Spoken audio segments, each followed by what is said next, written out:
और शुरुआत करते हैं इस वक्त की बड़ी खबर के साथ। खबर भोपाल से, जहां युवक की हत्या के मामले पर जमकर हंगामा हुआ।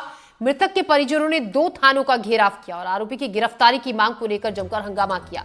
अशोका गार्डन और तरैया थाने का घेराव किया। कुछ दिनों पहले किन्नरों ने की थी युवक की हत्या। सीसीटीवी कैमरे में कैद हुई हत्या की वारदात। तो भोपाल में युवक की हत्या के मामले में जोरदार हंगामा हुआ। मृतक के परिजनों ने राजधानी के 2 थानों का घेराव किया। परिजनों ने अशोका गार्डन और तरैया थाने का घेराव किया। आरोपियों की गिरफ्तारी की मांग की गई। आपको बता दें कि कुछ दिन पहले किन्नरों ने युवक की हत्या कर दी थी। वारदात का सीसीटीवी फुटेज भी सामने आता, जिसके बाद आरोपी की गिरफ्तारी की मांग हो रही है। इस खबर पर ज्यादा जानकारी के साथ अजय हमारे संवाददाता हमारे साथ जुड़ रहे हैं।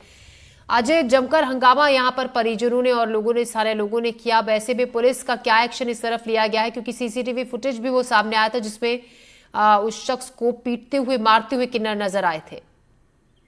देखिए, दोनों अलग अलग मामले हैं।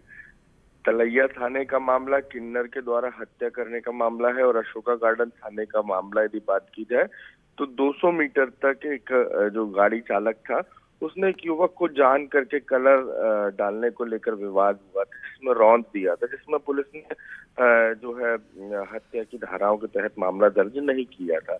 लिहाजा अशोका गार्डन थाने में जो मृतक युवक थे उसके परिजनों ने पहले चक्का जाम किया सड़क पर बैठकर, उसके बाद थाने का घेराव किया और नारेबाजी की। दूसरी तरफ जो थाना तलैया का मामला था जहाँ घेराव हुआ है, वहां पर किन्नरों ने एक युवक की हत्या की थी और इसका सीसीटीवी फुटेज सामने आया था। और इस पूरे मामले में जो आरोपी थे, किन्नर थे, वो गिरफ्तारी से बाहर थे। यही कारण रहा कि जो परिजन थे उन्होंने थाने का घेराव किया आरोपियों की गिरफ्तारी को लेकर। तो अशोका गार्डन थाने में हत्या की धाराओं में मामला दर्ज करने के लिए और तलैया थाने में आरोपियों की गिरफ्तारी की मांग को लेकर कल देर रात दोनों ही थानों में प्रदर्शन हुआ। तमाम बड़े अधिकारी थाने पहुंचे और इस पूरे मामले में दोनों ही पीड़ित परिवार, जो अलग अलग मामले हैं, उसमें पीड़ित परिवारों को जो है जल्द राहत देने और न्याय देने की बात कही गई। जी अजय, शुक्रिया जानकारी के लिए आपका।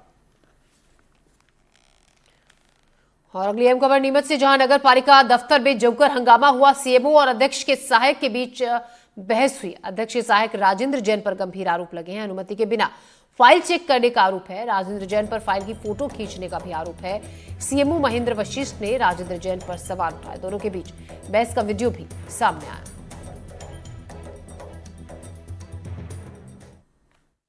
नगर पालिका में जब मैं आया तो मेरे सामने मैंने जो दृश्य देखा वो वास्तविकता में एक तरह से लोकतांत्रिक व्यवस्था के तहत खिलाफ है।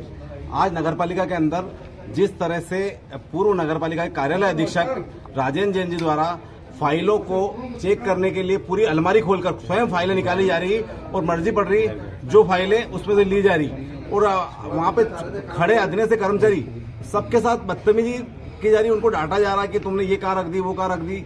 तो राजस्व विभाग में सारी जमीनों के खेल वाली फाइलें रहती है। ऐसे में मैंने देखा कि जब मुझे जानकारी लगी कि सीएमओ साहब को किसी ने जानकारी दी कि इस तरह हो रहा है, तो सीएमओ साहब तुरंत नगर पालिका में आए और सीएमओ ने आकर पूछा कि ये कौन है, किस तरह से नगर पालिका के फाइलें चेक कर रहा है और आप लोग क्या है। आर.के. जैन, सही नाम है, आर.के. जैन है और वो अक्सर यहाँ आते हैं कर्मचारियों को डराना, फाइलें मांगना और दलाली वाले काम करना। आज कुछ कर्मचारियों ने उनको मना करा कि आप, अब हम साहब ने मना करा हुआ है, तो उनसे चाबी ली, अलमारी खोली और 1.5 घंटे तक फाइलें निकालते रहे, फाइलें देखते रहे। करीबन 1 बजे की बात है कि 1:30 बजे के आसपास से लगातार वो फाइलें देख रहे हैं। जब मैं आया तो मैंने उनसे पूछा कि आप ये कैसे बैठे हो, कैसे देख रहे हो, और हमारा कर्मचारी खड़ा और उसकी कुर्सी पर आप बैठे हुए। तो मुझसे वो बोलते हैं कि तू कौन है। तो मैंने कहा कि मैं सीएम हूं। तो बोले मैं तुम्हें सीएम नहीं मानता। नगर पालिका में चल रहा है, यदि कोई डिसिप्लिन नहीं होता या अनुशासनहीनता होती है तो ठीक नहीं, चाहे वो कोई भी करे, चाहे मैं करूं, चाहे कोई पार्षद करे, चाहे कोई कर्मचारी अधिकारी करे या पत्रकार भी करे, वो ठीक नहीं होता है। उसके मैं कभी पक्ष में नहीं रहा हूँ। ये राजेंद्र जैन जो है अभी बताया जा रहा है कि वो यहाँ के कर्मचारी अभी नहीं रहे हैं, वो रिटायर्ड हैं और वो आकर यहाँ पे फाइलें, आप पूर्व वजह से मेरे यहाँ वो सेवाएं देते हैं, अध्यक्ष जी के साथ उनका सहयोग करते हैं, हमारे काम में सहयोग करते हैं। और बड़ी खबर खंडवा से, जहां कपड़े सुखाने की बात पर आपस में दो पड़ोसी भिड़ गए। जमकर लात घुसे चले। मारपीट में 12 से ज्यादा लोग घायल हुए हैं और सभी घायलों को अस्पताल में भर्ती करा दिया गया है। मारपीट की ये तस्वीरें वहां लगी सीसीटीवी कैमरे में कैद हुई। कोतवाली थाना के घासपुरा का ये मामला है।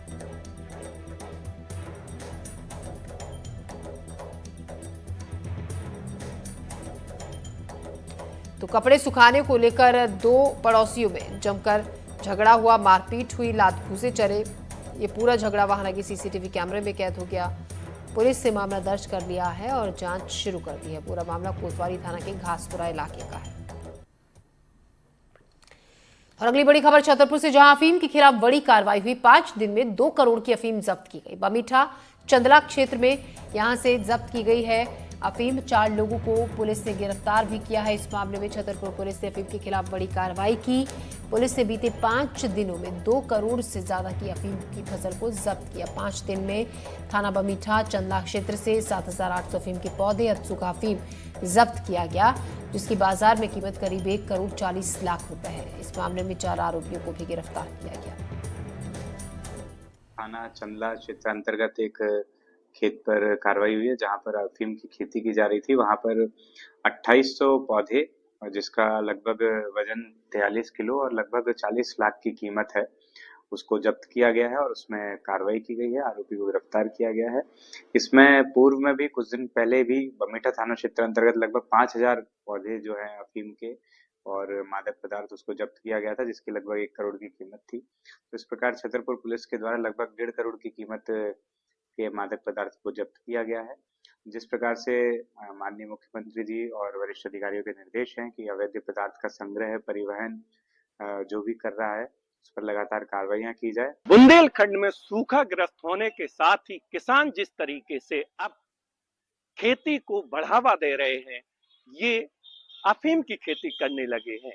हालांकि उनको नहीं पता कि ये एक बहुत बड़ा जुर्म है, लेकिन सिर्फ खेती समझकर उस अफीम की खेती कर रहे हैं। छतरपुर जिले में लगभग 1 साल में 4 किसानों के यहाँ 2 करोड़ से ज्यादा की अफीम पकड़ी गई है। आने वाले दिनों में और भी किसान पकड़े जा सकते हैं। अब देखना यह है कि इन लोगों पर और किसान किस तरीके से इस खेती को बंद करते हैं या और ज्यादा करते हैं। अरविंद कुमार तिवारी, NDTV,